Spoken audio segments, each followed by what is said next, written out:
WWF news of Saturday afternoon. Now,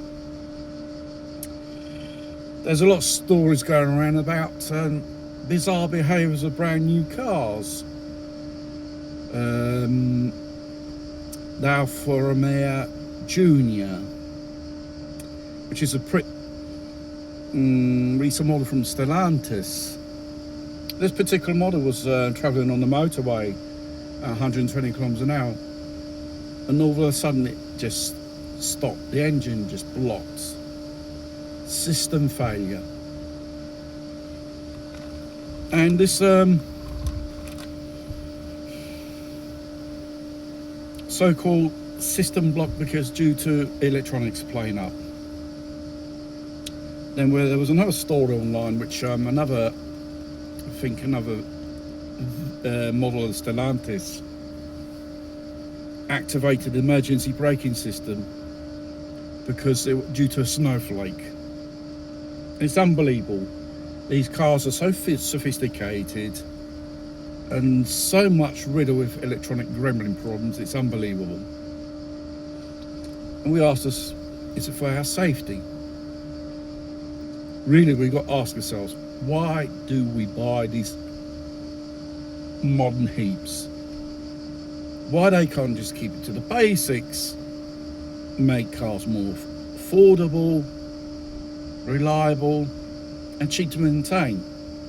If you have to change your window screen of one of these newfangled cars, €1,000 won't be enough, because you have to recalibrate a camera which requires specialist technicians and equipment. Unbelievable. And regarding the building quality and reliability of these cars, three-cylinder engines, all that stuff,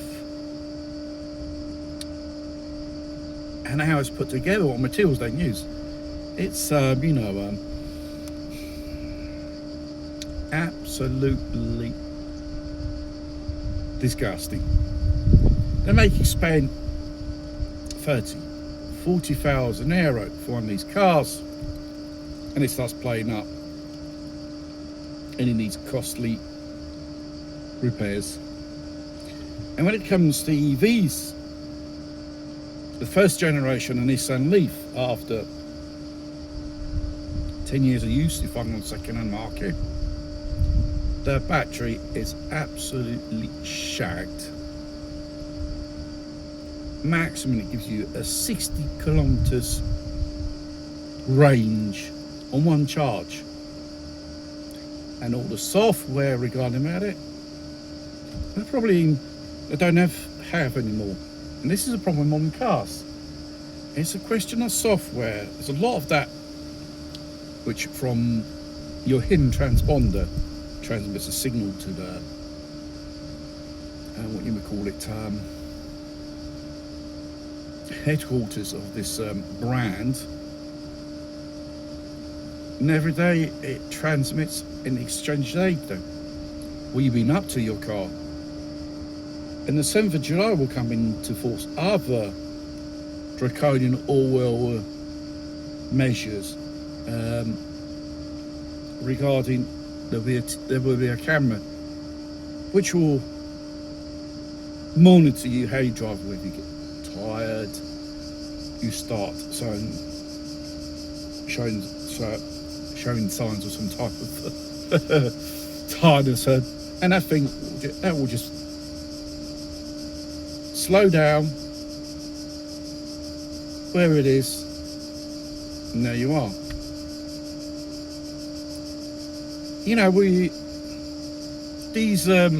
They say all this electronics is for our safety.